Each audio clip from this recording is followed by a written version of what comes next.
Happy Friday. Happy August, everyone. Welcome back to Mets Daily. If you missed it yesterday, we did a 2+ hour live stream as the moves were happening. Unfortunately, during the stream, no Mets moves happened.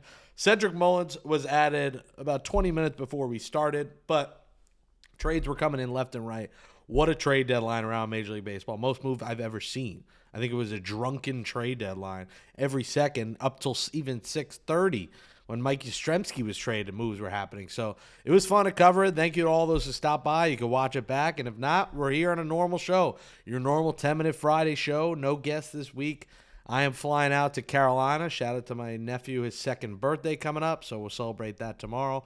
So I'm flying out today. And again, if you want to become a Mets Daily Insider member, scan that QR code. Thank you to everyone for getting us over 2,000 subscribers. We hit 2K on the live stream yesterday. That was an awesome moment to celebrate that. So keep on subscribing if you're not and smashing that thumbs up on the video. Cedric Mullins is a New York Met, and I think this was the right move by the Mets. They did not have to give up a lot to get him.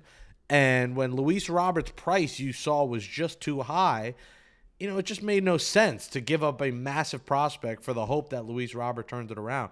So instead, the Mets said, you know what? We're going to give up Ramon Gomez. MLB ranks him 30th in the Mets system. Anthony Nunez, MLB had him 14th in the Mets system. Other rankings had Nunez lower than that, though. And Chandler Marsh, who was not even in the top 35. He was like their 43rd prospect. So the Mets gave up no one of note. Most of these guys you haven't heard of. I mean, our guy Ernest Dove probably knows all three of them well. Other than that, the average Met fan, or even someone like me who covers the team every day, doesn't know much about those prospects. So you didn't mortgage the future. He is a rental. When you get these three guys, you have to, or four if you include Gregory Soto, you have to say, you know what? These are all rentals, which means we're going all in this year. This has got to be a team now that shows up here in these last 2 and then 3 months, when you include October, to go on a run, to make the move on the roster. Jesse Winker was transferred to the 60-day IL, which I told you this, that I would not expect him back anytime soon. The Mets confirmed that by putting him on the 60-day IL. He, is not eligible to be back till September now. He's an afterthought. Jose Siri's an afterthought at this point. And that opens up a spot at the DH for some of these infielders. The Mets, with all these moves, what they didn't do is trade Mauricio, Vientos, Acuna, Beatty. They're all still here. So Carlos Mendoza is going to have an interesting time with this lineup, with this bullpen, and how to maneuver everything, because I would think Mullins gets the bulk of the starts now in center field. It makes the most sense. This is a guy who the last 2 weeks is on a heater. The last week, he's really on a heater. That's a good sign in the month of July. Last 7 games, 435, 10 for 23. Last 15 games, 15 for 49. He's hitting 306. Last 30 games, 255, 3 homers, 14 RBIs, 6 stolen bases. So he steals bases. This is a guy that's, a perennial 20 to 25 homer guy. I know the last few years he's not done that, but he's already hit 15. He had 18 last year, 15 year before, 16 year before that. 30 in 2021 was his high. 30 in that 2021 season was his breakout campaign. 291, 360 on base, 30 homers, 59 RBIs, 30 stolen bases. But this is a guy that could steal you 30 bags, that could hit you 25 homers. So I would expect here in the last 50-plus games for Cedric Mullins to maybe hit you 7 or 8 dingers and to drive in, 25 guys. Like, I think he could be a really impact player. He robbed 2 homers in the last 2 weeks. So people have questioned his defense a little bit. He's a better defensive player than Jeff McNeil, because Jeff McNeil just started playing center. And now the thing is, you don't have to play Tyrone Taylor. I don't know if the Mets are going to just get rid of Tyrone Taylor. He'll probably stay. But Tyrone Taylor at this point is strictly maybe a defensive replacement. He's not a starter anymore. Tyrone Taylor should not start a single game for the New York Mets unless there's an injury or two, because his bat is not good enough. Mullins is a much improved bat over Tyrone Taylor. And yes, the Mets now have 2 left-hand-hitted center fielders with McNeil and Mullins. Mullins, though, is hitting 298 against lefties. Jeff McNeil's hitting over 300 against lefties. So matchups haven't been an issue for those 2 guys against left-hand pitching this year. That's a good sign. But I give David Stearns an A- here. And why it's in the A range is, now let's look at this bullpen. Edwin Diaz, Ryan Helsley, Tyler Rogers, Brooks Raley, Gregory Soto, Ryan Stanek, Reed Garrett. That's your top 7. That is a bullpen that had Ryan Stanek and Reed Garrett formerly as setup men and closers when Edwin Diaz wasn't available. Ryan Stanek and Reed Garrett become 5th and 6th inning guys there. Now, I don't think they should touch the 7th or 8th inning with those guys. That's how good this Mets bullpen is now. Now, assuming they're fresh and, it depends on the schedule and off days and, back-to-backs, but, you're in for the run now. Like, these guys have to be able to go back-to-back. Rogers is a soft tosser. He should be able to go back-to-back. Brooks Raley hasn't had enough outings now. He should be able to go back-to-back off Tommy John. Same for Gregory Soto, same for Helsley, same for Diaz. Those 5 should be able to go back-to-back when they need them. And that's a huge sign for the New York Mets here as you take a look at the rest of the season. But how do you not salivate at the thought of this bullpen? And then at the bottom, I have Rico Garcia, who's still here. Davinsky was sent down to make room. He's in AAA. And then that last name.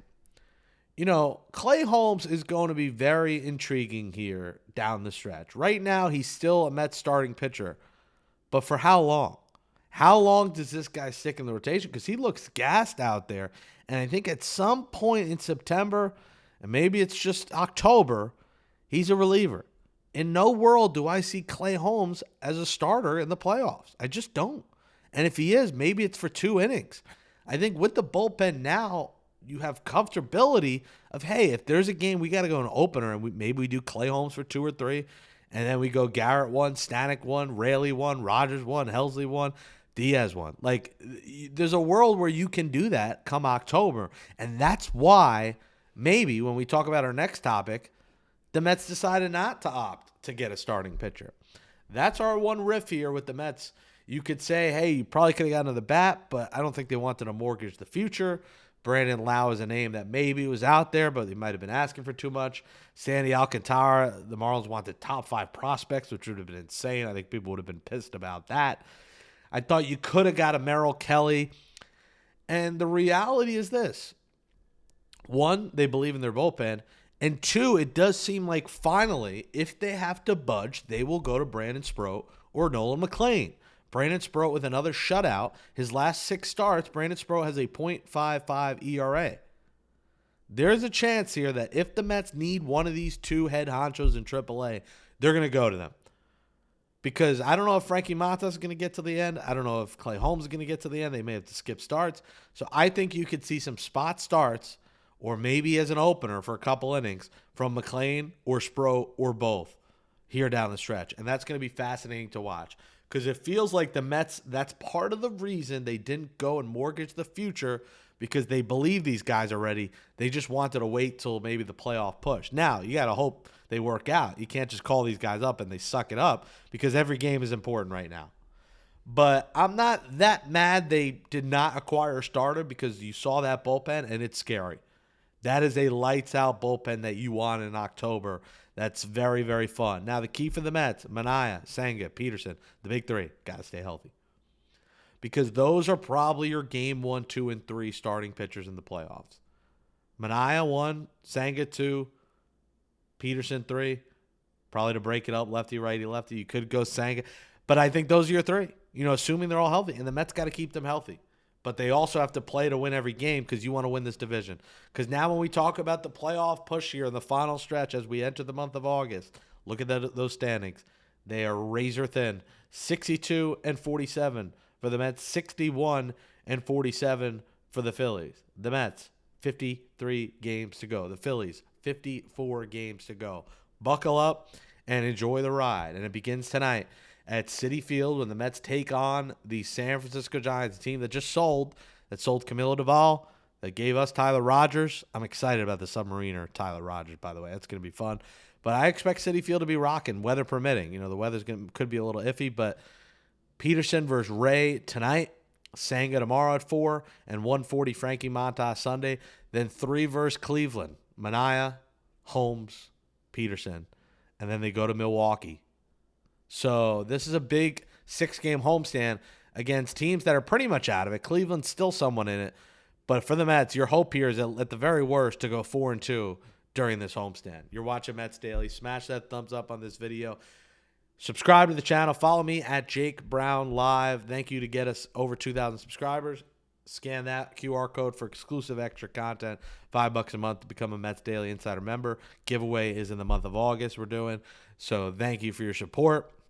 And we'll see. You know, the Phillies add Joan Duran. They add old friend Harrison Bader. Signed David Robertson. I don't know if they did enough. Their bullpen is much better. Is it better than the Mets? No. So this is going to be a fun race. I think it's going to be neck and neck. Could come down to tiebreakers. That series in Philly, 4-game set, is going to be huge in September. So buckle up because this is going to be a wild ride. And the key to the Mets season here, guys, the bopper's got to bop. Soto, hopefully he's okay and plays this weekend. Alonso's got to wake up. Lindor's got to wake up. Nimmo's got to keep it rolling. Those 4 guys have got to get it going. We're seeing Vientos maybe get out of it. We're seeing good things from Ronnie. Beatty a little bit inconsistent. Alvarez looks like he's rejuvenated now. We need to see the lineup click together. Because when you talk about adding bats, and maybe they didn't add the most massive bat in Cedric Mullins, it all comes down to the guys they have there showing up. And they believe in them. You should too. And Citi Field should be rocking this weekend. Thanks for watching, everybody. Enjoy your weekend. Let's go, Mets. The final stretch is on, baby. Trade deadline over. It was fun.